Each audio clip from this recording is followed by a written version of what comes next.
Miss us? Yep. We're back, Jim. Today's show, San Francisco reparations update. There's more to this than we actually thought. And it's getting scary. Trump Manhattan protester or supporters. I don't think they're really Trump supporters after all. Shocking news. White House press secretary just can't answer questions about the Bidens and their Chinese dealings.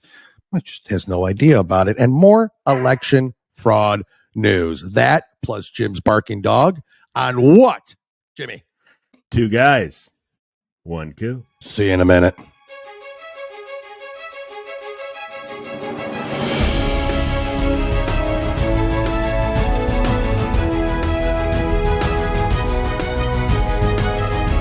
Welcome to the 2 Guys, 1 Coup podcast with Dale and Jim, where the truth matters and progressives' feelings don't. We bring you the facts from the perspective of 2 average, everyday guys who will never apologize for being America first, for adhering to our great Constitution, and for saluting the flag that our brothers and sisters have fought and died for. And now, here's Dale and Jim. Happy National Women's Month, Jim. Yeah. As a connoisseur of women yourself, you appreciate a month like this, do you not? Absolutely. Hey, before we get into all that, we're back.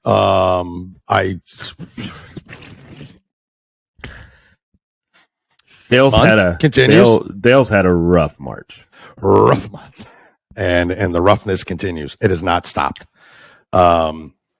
So, anyways, we're at least getting a show in this week. Mm-hmm. We think, barring any shitty Cox Wi-Fi issues or any other things that happen in the world around me. But yes, I've had a shitty month. Jim has actually covered for me a lot in other areas, which I do appreciate very much. So I want to thank him personally for doing that. He probably did nothing to help me, but he was covering for me in the event I needed such expertise from him. I don't know if he did anything or not. We haven't talked. Wow. We haven't talked. I actually called Jim. Jim yesterday in pretty rude fashion. He said he had to call me back, and then hours and hours and hours and hours went by. No call from Jimmy. Every mile I was driving, I was getting sadder and sadder and sadder and sadder until eventually that then translated over to anger. And now it's just acceptance, So, there you go. You just went through all the phases. I did. So Jim and I are talking today, really honestly, for the first time. God, Jim, probably since the last time we recorded, right? Yeah. That's how crappy of a month it's been, folks. So thank you for sticking with us. We appreciate it. Got a lot to go over on this show, including, as previously mentioned, National Women's Month. So in honor of that, Jim and I, let's do a couple things right off the bat to honor such wonderful people in our nation. One of them, For that, real quick, true women should be very upset about some things. But anyway. But it doesn't matter because their voices don't count. Only those of such folks like Leah Fink. Now, Leah Fink... Leighfinke is a state representative in the great state of Minnesota. I say great state, but it's just not anymore. So in the communist land of Minnesota, Leah Fink is a state representative and has just been nominated as Woman of the Year by the USA Today. And it makes perfect sense. Why? Because Leah is a man. It's a dude. Not a good looking one either. Congratulations. There are transgenders out there, and I'm certain there are good looking male to female, right? Transgenders. I mean, I don't really see them often. You don't really run into many of them to begin with because they're such a small minority. The Adam's apple gives it away. Well, the Adam's apple, the pronounced, very strong steel chin, and the very manly cheekbones, and the fact It's got a wiener, I mean, gives it away too. Well, okay. I mean, of things you can see. So I'm going to guess at some point you can't tuck too much. I don't know, but yeah. So while campaigning, Leah was, and this is how it's written, was joined alongside Leah was an actual woman such as Michelle Obama, which. That's a false statement. That's a false statement. But anyway, actual woman. So truly, as a House representative and Leah being such an activist and champion for the cause, perhaps Michael Obama was the first transgender in office. Yeah. Remember when everybody talked about how beautiful Hillary was? What? I didn't see it. So beautiful. But at least Hillary looked slick. Willie had to go to Monica. At least Hillary looked like a woman. I mean, I guess at least Hillary was. I mean, a woman. I mean, we're gonna get in trouble. With who? Who we getting in trouble with? We don't give a shit anymore. We're gonna get in trouble for something or another always, anyway. So yeah. The Obamas are as far as overrated as you can get. So. Well, the Obamas have always been overrated, as has the Clintons. That's for sure. But Slick Willie had to. It wasn't so, Hillary was so beautiful. We had to go to Monica, right? And then countless others, that ones that didn't get the attention, like Juanita Broderick, those people, that sued them. That was before the Me Too and believe everything. Mm-hmm. Oh, I want to know really what the Me Too movement thinks about these he-she's wandering the streets, pretending to be women, playing make-believe. They love them. The Me Too movement loves transies. Mm-hmm. Mm-hmm. This dude. Okay. I don't know what else to say about it, but like you had mentioned, congratulations, Leah. Yeah, congratulations. Once again, proving that men make the best women. Jim, I think you got another National Women's Month another story. Another transgender cyclist wins a woman event. Oh. So again, congratulations, women. You are represented very well by men. Yep, that's right. Jock straps off to you, women. Yes, you are. You fight all these years to get recognition as women. Yeah, you have men dominating your stuff. Hey, Jim, can I ask, yes, and can I ask you a question? Why are you so tall today on the screen? Did you put a booster seat in your chair or something? What's happening? As you are losing weight, are you gaining height? Is what I'm wondering. What?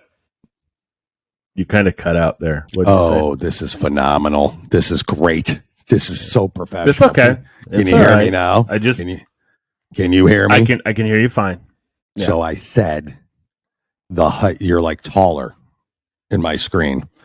Now you probably can't see me, so that's another issue right now. But you are taller, and did you put a booster seat? Is that better? Are you losing weight and gaining height? Is what I'm asking. Because no, I have not changed a thing. What did you do to your end there? I have a new chair. Well, for the love of God, what is it? A bar stool? I mean, why are you so tall, dude? Compensating for a height issue? Okay, I'm sorry. Yeah, you're like looking down on me now. Do you want me to sink down or something? Nah, just stay as you are, Jim. As perfect as you are, Jim. Something else I want to talk about, if you can hear me, and anybody else can. Southwest pilot suffers medical emergency, becomes incapacitated mid-flight. So that's good news. I mean, everybody's going to want that to happen. A Southwest pilot became incapacitated on a flight from Vegas to Ohio after departure on Wednesday. According to CBS News Texas, the captain became incapacitated soon after takeoff Wednesday morning and was removed from the flight deck. A non-Southwest pilot who just happened to be traveling on the flight replaced the captain and assisted the other pilot. I mean, stroke of luck there, right? The plane returned to Las Vegas. How lucky that, yeah. That's what I'm saying. The plane returned to Las Vegas and landed safely, according to CBS affiliate. Condition of the pilot who had medical event has not been shared. So that's just another. Now, what could have happened? It doesn't. I don't know. The guy could have been older, right, and then suffered a heart attack or something like that. But I also saw a story where they're trying to get more defibrillators into school systems because of so many incidents with heart issues in minors. Yeah. What could cause that? I wonder. Well, there were some more young people dying every freaking day. Yep. Every day. Just a teenager just did in school, as a matter of fact, collapsed and died of a heart attack. Teenager. Yeah. Okay. So let's move on because that's completely 100% vaccine related. Yep. 100%. I'm almost, no other answer for it. You're 100% convinced. I'm at the 98% convinced. Are you? That I'm 100%. 100%. Yep. So it happens too often. Too many people. Young ages. What's going on? I can't agree with you on everything, so that's why I'm 98%. Why can't you agree with me on everything? I am a lot taller than you, aren't I? Yeah. Well, finally, you can see me again, which is probably a blessing to you because you've missed me. I can tell by the way you never called. I just don't know you anymore. You're just not the Jim I knew when we met. Oh, Jim, I need coffee. I need coffee. Do you drink coffee still, Jim, or that diet? How's that diet going? Let me ask you. Going well. Is it? Going well. Yeah. Mm-hmm. What are you down? 50, 60 pounds? Yeah, I'm down. I don't think as you were watching March Madness at BW3s, you only ate the salad. I will be honest with you. I had the naked tenders. God. And a salad. That's all. Well, of course, I had about 3 beers, but that's it. That's all. Yep. 3 beers. That's all. Sam Adams. No. What'd you have? Coors Light. What? What is going on with you? You're just a pansy man now. What are you talking about? Not really. I'm just. You're like an IPA guy. I'm serious about losing. You are, and we're with you in this journey. And I'm serious about gaining. I mean, highly serious about gaining.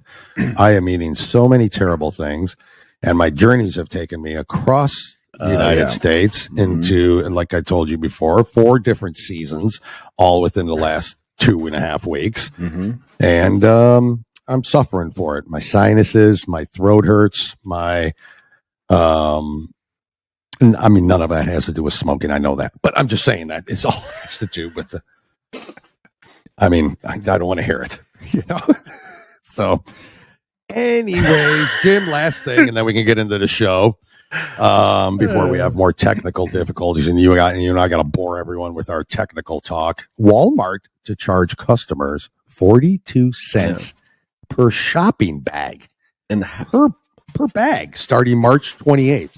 I'd like to know how they're going to do that. Do you know why they're doing it? It's to tackle climate crisis. Oh. You and I need to start. I know. What can we do? Not-for-profit green movement. What because could it be? They make. What's going on back there? Humpty Dog going at it again? Yeah. Here we go. Live on the air. It's fine.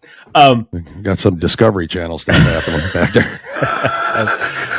What's going on? What were we talking about? Stupid climate crisis. Who cares? Walmart. Because they make a lot of money. There's more money going to this green movement shit than anything else, and there still isn't any great data out there, and they're not using all of it. And they keep changing. Notice how they I think 2015 was supposed to be the end. And now there's another. Now there's another. So now they instead of just making up these times when the world's going to end because of global climate change, global warming, whatever you want to call it, They just say it's eventually going to happen. They do. They say it's eventually. Yeah, it's just going to happen. It's going to happen. We can't give you a timeline, but you know it's happening. Our good friend Sean Haston, you know Sean. Yep. Posted something on Facebook. You know, he's a firefighter, and he was called to a house that had a carbon monoxide warning going off. Well, they don't have anything that would generate that, but you know where it was coming from? The batteries in the golf cart. No kidding. That was parked in there. So, I thought that was very interesting. And a warning to those who maybe, you know, we've got a lot of Florida listeners who have golf carts. They park them in the garage. Be leery of that. But I asked him, I said, does that also apply to electric vehicles? They're all lithium batteries, right? Yep. He goes, I don't know. I'm going to do some research into that. So maybe we'll find another issue. And he goes, if those people didn't have a carbon monoxide detector, and they were feeling ill, they would have died because of the batteries in their golf cart that was parked in their garage. So, Jim, real quick before we go on, then you want to know the plastic bags that are exempt from this. Bags used solely for wrapping uncooked meat, fish, and poultry. Bags used solely for containing loose items such as fruits, vegetables, nuts, coffee, or baked goods. So those little bags you pull off the you know, by the produce. So what I'm going to do is I'm going to go take the whole roll and I'm going to pack my groceries in them. F them. Bags used solely for delivering newspapers. Will Walmart deliver newspapers? Laundry or dry cleaning bags. So this must be, you know, in the state or whatever this is going to happen. New Jersey. So it's New Jersey. Excuse me. Did you hear that? Bags sold in packages containing multiple bags intended for use as garbage or pet waste bags. So bags sold in bags. All right. Basically, it's the plastic bags you put your groceries in when you leave. That's the ones that tear on the way, you know, from your home, from your car into your home. The ones that break and all that, they're about this thin. You know, those are the ones that are going to charge you 42 cents. So you got to bring your own bags, Jim. Well, that's what they're doing. They're trying to force you to bring your own bags. But I guess my question is, how are they going to track that? I know. You ever self-checkout? Yeah, I always do. So, because there's one employee that works at checkout now at Walmart, right? So, of course, you're self-checkout. What are they going to scan them? You got to scan them back. I mean, how are they going to do that? And every time you pull one, 17 are attached to it. You know?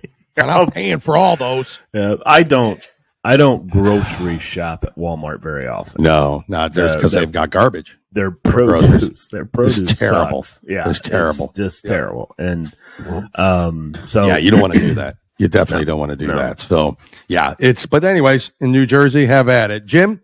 There's some stuff going on with the San Francisco reparations. I don't know what else is happening with it, but I'm interested to find out. You, sir, are up. Remembered. Good job. It's been a while, too. Damn. It's a good memory. Memory of an elephant. This is an opinion piece off of Fox News regarding the San Francisco reparations from Wesley Hunt, who is who's a black man. Yep. The wrongs of history will not be corrected by the city's plan for reparations. Of course not. Obvious. Okay, so Dale, you did this story weeks, months. You just did a story, and you and I were thinking this is just there's no way this is going to happen, right? Yeah. Well, it's getting closer. Well, San Francisco recently announced a plan that seeks to provide reparations for the black community. Under this proposal, every eligible black adult, and I love how they do that. Eligible black adult in San Francisco would receive payments of $5 million. Yeah. Elimination of personal debt and tax burdens. Even after the $5 million. A guaranteed annual income of at least $97,000 for 250 years. What? And the ability to purchase a home in San Francisco for $1. The cost for this plan would be $600,000 $100,000 per non-black family. Oh my God. Or roughly $250 billion in total to the taxpayers. No. This is not a parody. This is an actual proposal. That's a proposal. Correct. The city-appointed reparations committee would have you believe that their goal is equity and equality. Yeah. Do you have $5 million? Yeah, I don't. Nobody's given that. No. Plus 250 years of income. But whether their intentions are genuine or not, the results of such a measure would only deepen a racial divide, you think, and maybe stoke the flames of resentment. It's irrational, it's financially implausible, and it's politically insane, which makes sense why it's coming from San Francisco. And the governor's got to back this. We know that. So. I say, because he is, I say this as a great-great-grandson of a slave. If there were ever a political slippery slope, this is it. Providing reparations to a group of people hundreds of years removed from the sin of slavery does not right the wrongs in history. Yeah. It serves only to create a perpetual sense of victimhood, victim entitlement, and promotes resentment amongst the people, which is why we don't want critical race theory taught in our schools. That's right. Mm-hmm. Perhaps this is exactly what the left wants. It is, which is even more of a reason to reject an idea as disastrous as this one. The issue of reparations for slavery has long been a controversial topic in the United States. While some argue that it is necessary to rectify the wrongs of the past, others believe that reparations would only create more problems than they solve. I am one of those people. I am also someone who believes that reparations ignore history and the genesis of slavery, which includes Africans selling Africans into the slave trade. Mm-hmm. Yep. But we'll get back to this. Okay. Mm-hmm. Moreover, the notion of reparations assumes that all white people benefited from slavery and have a moral obligation to pay reparations to all black people. I know I did. Such an assumption is both unfair and untrue, as not all white people benefited from slavery, nor do all black people suffer from its legacy. Yep. This oversight from the left further illustrates the soft bigotry that accompanies their solutions to inequality.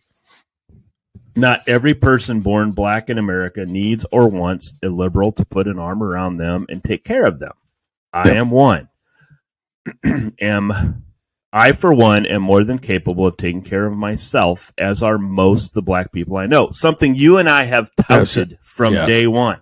Exactly. That we don't think black people need this. We don't think black people need these special. Yeah, they don't. They're capable of doing this. Let's make them convinced. Now, he gets into something that I think is very important here. Okay. The curse of the well-meaning liberals has been condemning to the black community for decades. Again, you and I have pointed this out. Correct. We don't need the Great Society on steroids. We need government out of our lives in exchange for a focus on family and values. Imagine that. Once one group has been compensated, it would only be a matter of time before another group demands compensation or perceived injustices done to them. Yep. This would further divide the country along racial lines and create more resentment among people who did not receive any form of compensation. It would also be challenging to determine who is entitled in reparations and who is not, which would undoubtedly lead to the legal challenges and further unrest. Even more unfortunate is that the authors of this horrific policy will undoubtedly call its opposers racist. Well, I've been black for a very long time, and I look forward to hearing what they call me. Providing reparations based on skin color also ignores the historical contents of slavery and how it began in Africa, with Africans enslaving other Africans. Yep. Slavery has been a part of human history since the beginning of civilization, and Africans were not the only people to practice it. The transatlantic slave trade was facilitated by the Africans themselves, who captured and sold their fellow Africans to European traders. While slavery was undoubtedly a dark chapter in American history, we have never questioned that. Nope. This is me talking. You and I have never. We agree that it has been, and it needs to be taught. Of course, you and I believe that. That's how you learn. It is not the sole responsibility And here's what I like. It's not the sole responsibility of white people to pay reparations for it. In fact, it's no living person's responsibility. The best thing liberals can do for black community isn't writing a check with someone else's money. It's encouraging and supporting a return to the two-parent household. How many black people have we talked to? Okay, from Adam Coleman all the way that says this is what the problem is. Agreed. Providing preparations to a class of people on the color of their skin would only serve to deepen the racial divide in the United States. It's not a hand up. It's a destructive Marxist proposal that will set precedent for nationwide health redistribution based on race. It's counter to every principle of our society is founded on. All right. Now, you and I have talked about this. The only reason they're doing it is they're losing the black vote. Yeah. All right. So they think, Yeah, no. So here's my question, though. So clearly, white people are not going to hang around San Francisco anymore, knowing that they're footing the bill for it, right? So out they go, right? Yeah, so whitey's out, right? The blacks come in, and how many of them move from wherever across the? I mean, if I was black and they're about to give me $5 million plus whatever the amount is per year for the next, till my, a ridiculous amount that you never live to. And they pay off my debt, and I can buy a house for $1. Where am I moving to? Right? I'm going to San Francisco. Well, I'm assuming when they say qualified, and here's where I think they get away. Here's where I think they get away with a lot.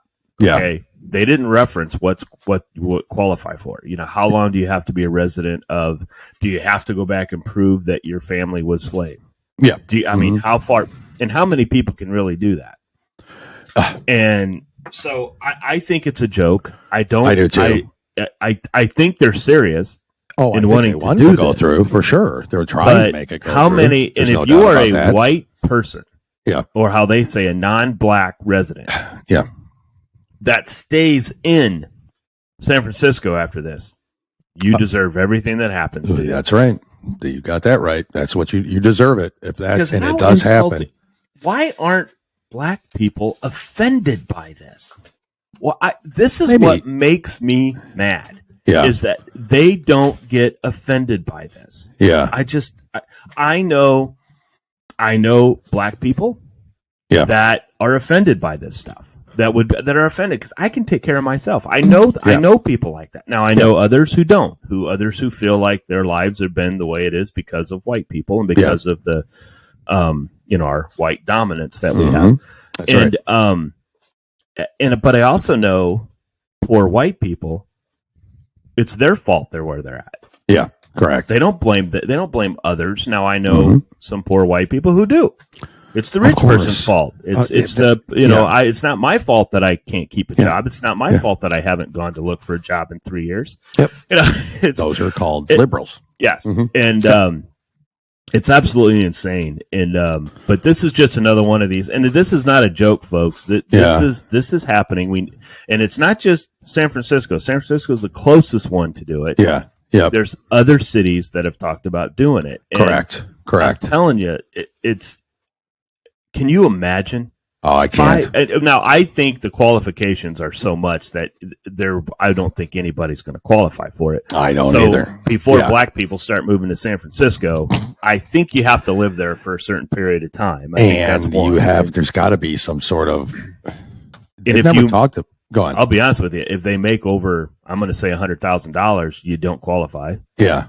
Yeah. I bet you. I bet you don't. Financials on this. If you've been dependent on yourself, where can we find that? You Jim? would not qualify. I would love to. I will look it up. See if you can look it up and see if you can find like what the actual qualifications are. I think at one point we did have that, but they were very vague. Yeah. Right at the time. So yeah, I would be interested to find out what the exact qualifications are.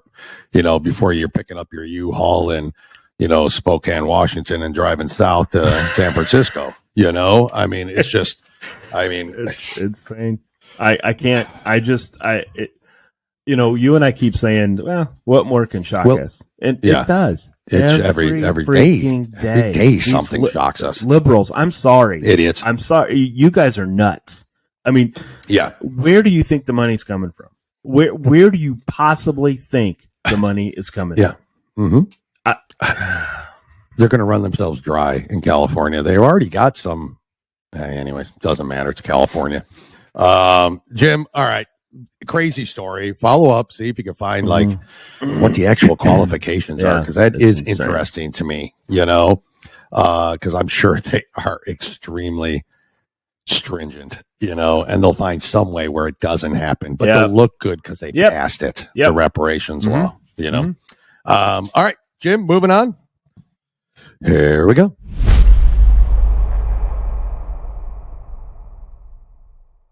So day 7 and Trump is still not arrested, right? That we know that already by now. I swore while we were off they were going to handcuff that guy because, of course, we were off and couldn't do the story and talk about it, but they didn't. And, of course, they didn't. And it will never happen. I mean, it's just never going to happen. I don't see. Now, again, like Trump, don't like Trump, like what he does, like what he doesn't do, whatever. The whole point is that it appears a couple things. One, this, as you all know, or maybe don't know because you're not watching the news, you're only listening to these two fellas right here, as you should, that Trump is under the gun and perhaps being arrested by the Manhattan district attorney because of hush money, $130,000, which is really, he probably found it in his couch if he did do it, to Stormy Daniels, right? The stripper / whore / slut, whatever you want to call her, but a true, real woman. So that is important. And how stupid for her to settle for $130,000 if it's in fact what happened when you're dealing with a multi-billionaire. Anyway, I mean, I don't, there's nothing against the industry, but how many of them are Rhodes Scholars? I mean, nothing against the industry. I'm not trying to insult people. Insane. But she's not. She's not. No, she's smart. not. She's not. She's smart. She got to the point where she's making a lot of money and she does a lot of things and stuff. Yeah, used basically what God gave her, really, honestly, which wasn't brains. We know. No.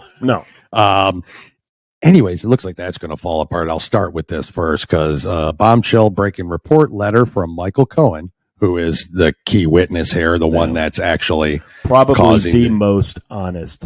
I'd say. I mean, nothing wrong with Michael. Probably, I would put him on the same level as Bill Clinton and Dr. Fauci. And so, I guess a letter, an actual personal letter from him. Michael Cohen himself is just going to blow this case out of the water and just have it get thrown out. But a letter from Michael Cohen's lawyer could serve as a game-changing evidence in the Manhattan District Attorney's potential criminal trial of former President Donald Trump. The letter, written to the Federal Election Commission by Cohen's legal counsel, indicates that Cohen himself was solely responsible for a $130,000 payment to pornographic Rhodes Scholar Stormy Daniels. So a letter that he himself wrote saying that he was personally responsible for it, and Trump, the Trump organization, had no idea he was doing this, but yet the whole basis for this arrest, potential arrest, is because supposedly Donald Trump paid her hush money.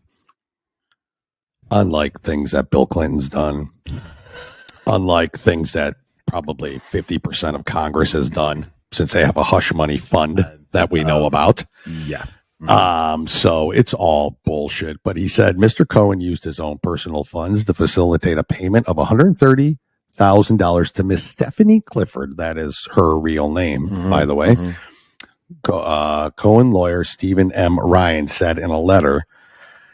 Ryan goes on to indicate that neither Trump or his company reimbursed Cohen for the payment. Neither the Trump organization or the Trump campaign was a party to the transaction with Miss Clifford, Stormy Daniels, and neither reimbursed Mr. Cohen for the payment directly or indirectly.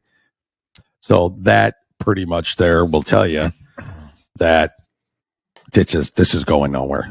This is bunch of crap. Trump, in his normal genius fashion, of course, comes out with it before it happens going to be arrested Tuesday. Yep. He probably got an indication that that's what they were going to do, right? Right. What's Trump going to do? I'm going to tell everybody, and that's where it's going to go. So then all these protesters started lining up, and not as many as you think, because I don't think they're falling for the bait again, like January 6th, right? Mm-hmm. So having said that, fake Trump supporters at Manhattan protest are identified as an actor and an anarchist, possible Antifa member by independent journalist. An independent journalist doing their job, Jim. Holy mackerel. 100% Fed Up reports in a post on his Truth social media platform over the weekend. President Trump asked his supporters to protest in advance of his alleged arrest by the radical Manhattan DA Alvin Bragg. That is his name. Many Trump supporters believed it was a mistake for President Trump to call on his supporters to protest, as they feared many would be set up by fake Trump supporters who were really undercover FBI agents or informants or even members of Antifa. Well, why do we know that now? January 6th, of course. Yeah. The radical anarchist group Antifa has been known to create violence at protests, making it appear as though the group who organized the event were actually responsible. In Manhattan during yesterday's protest in support of President Trump, independent reporter Rebecca Brannon, Brannon, did an incredible job of uncovering the fake Trump supporters who were supposed to be there to protest Trump's impending arrest by the Manhattan DA. Bragg had barricades placed around the Manhattan courthouse in New York City in an attempt to give the false impression that they need to protect themselves from Trump supporters. You saw that. And of course, the Capitol building was, all that was being taken, of course, because us evil Trump supporting, flag carrying, the true Americans and patriots. Yeah, that's what we're going to do. We're just going to go storm buildings. We know that's not true now. But if Trump supporters haven't become violent yet, after more than 6 years of being taunted and mocked, odds are they're not going to now. I mean, it's true. They're just not. We know it's bullshit now. Now, what is interesting about this is two of the likely fake Trump supporters called out the QAnon shaman. So, that guy that's still in jail. Yep. Lookalikes. So they dress like him, and I'll kind of show you if anybody can see it. If not, but you see it, Jim? Mm-hmm. Mm-hmm. So they similarly dress like him and it's seen from Braveheart, actually. That's freedom. Suggesting he was an undercover federal agent and asked him to prove he wasn't wearing a wire. The QAnon shaman male obliged the two black males, neither of whom were wearing any Trump gear, to indicate they were Trump supporters and took off his clothes from the waist up to prove he wasn't wired. Brannon tweeted about the anarchist's tattoo she noticed on the neck of the, quote, Trump supporter, who asked the QAnon shaman to prove he was wearing a wire. He joined in jumping and cheering with the crowd of actual Trump supporters, she reported. But then something caught her eye. I noticed a Circle A tattoo, the classic symbol prominently associated with Antifa. An anarchist, she tweeted. He knew I noticed, then put his hoodie up. She wrote, oops, and just like that, when Brandon